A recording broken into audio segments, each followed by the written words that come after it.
Painting the image, university PR and communication between uncertainty and authoritativeness in the COVID era. And this presentation is by Ákos Teslár. Ákos. Thank you very much, Olga. I'm Ákos Teslár, and I will be sharing my screen in a moment.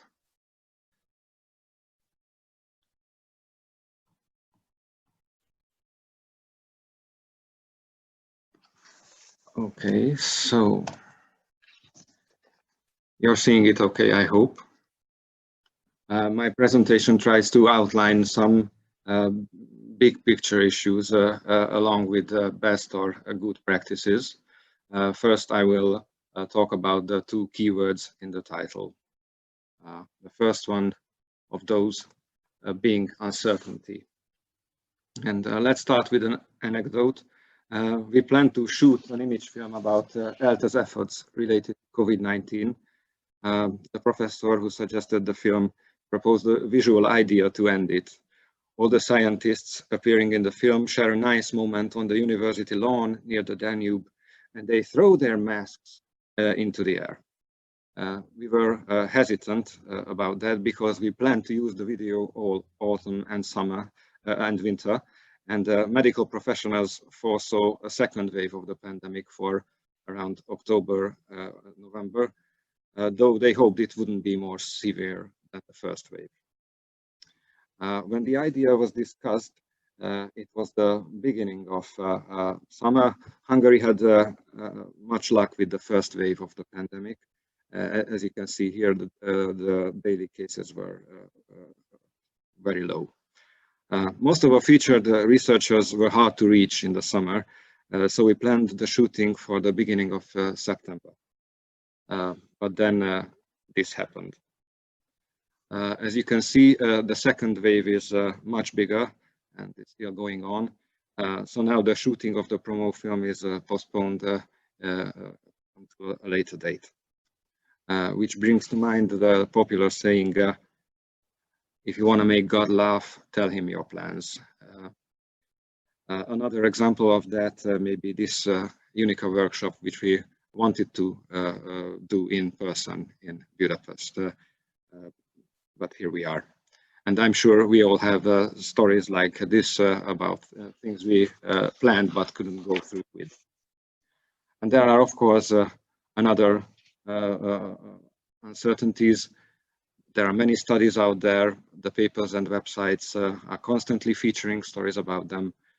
For example, are masks a good way to prevent the spreading of COVID? Remember when it was a debate? Can you get the disease twice a year? Can patients without symptoms spread the disease? Do children spread it? And so on. So our scientific knowledge is changing, and our state policies are also changing. Now, about the second keyword, authoritativeness, I will show you a study which you, of course, can't understand if you're not Hungarian, but I tell you about it in a minute.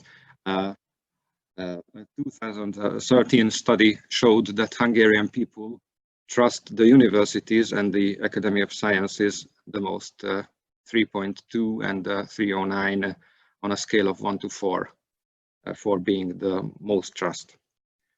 So way more actually than any other body of governance or representative of state. So at the top of the list you see egyetemek, which means universities, and then MTA, which means the Hungarian Academy of Sciences. And the next one is the Supreme Court and the President. That's what I'm alluding with this strange and hard word, authoritativeness.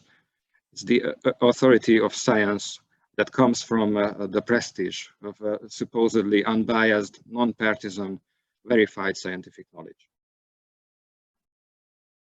All of this is especially true about ELTE in Hungary because it's the oldest and most prestigious university, founded in 1635. Here it's pictured the deed of foundation. So about maintaining the image, maintaining the brand. I think from a PR and communication point of view, the new situation caused by the COVID-19 pandemic is not that different than any other situation, because our main core objective as a national market leader institution in our fields is to maintain the image, to maintain the brand of the university. Now, how do we intend to do that? Usually, we accentuate our positive qualities, our traditions, achievements, the prestige, while, of course, staying within the realm of probability, or dare we say, to use a big word, the truth.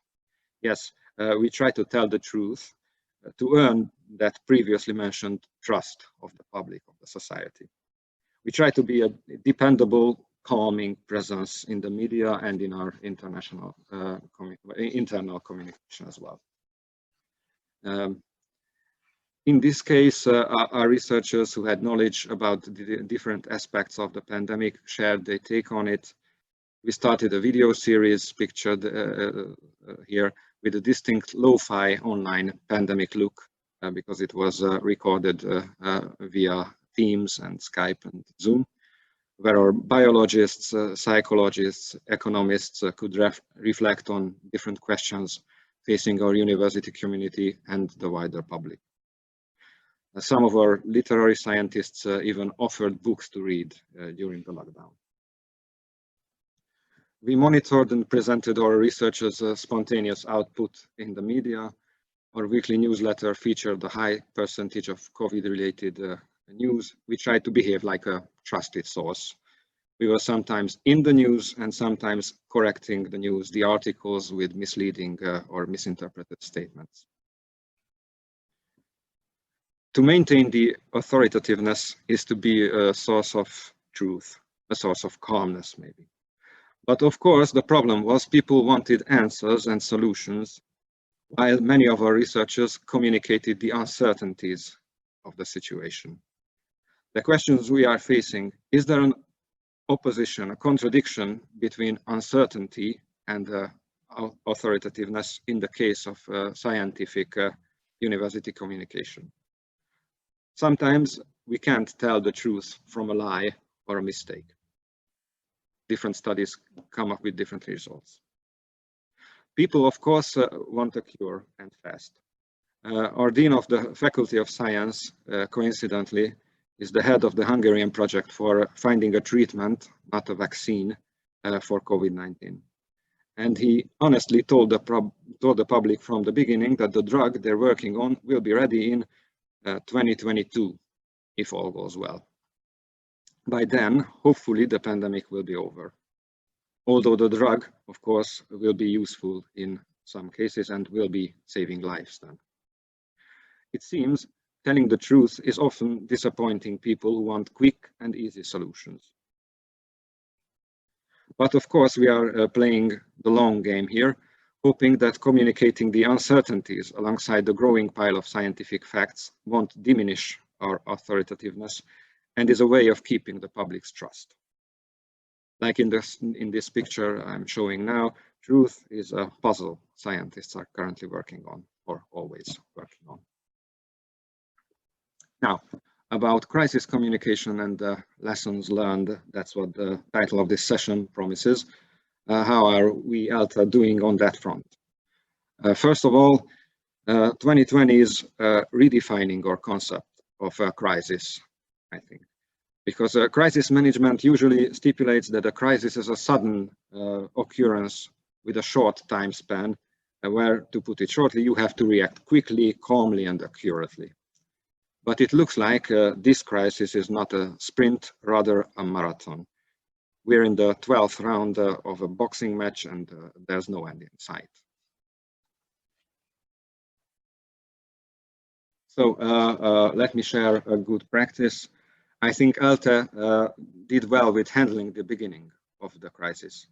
The university formed a so-called epidemiological operative coordinating body that coordinated the whole operation of our institution during the first wave of the pandemic, including the communication. One could only give interviews with the consent of this body. And so on. it was important to narrow down communication channels. So a part of the central website became the only source for information about do's and don'ts, forms of distance education, and so on. All faculty web pages redirected their communication on the subject to this central website. This meant also we had to quickly strengthen our server capacity. Later on, we asked our faculties located in dozens of different locations in Budapest and other cities to print and post the same announcements and maintain the good cooperation with our colleagues on the field. But the process of the communications also had to deal with the changing landscapes and concepts. At first, around February and the beginning of March, the whole pandemic seemed basically a sanitary issue, well illustrated with a first cover image on our website about washing hands. When the situation got more serious, we of course changed that to a man wearing protective gear holding up a sign. Another example of change, first we communicated that the education stopped, but the administrative staff still has to come in to work. Then a few days later, the state policy changed and it became mandatory to work from home office.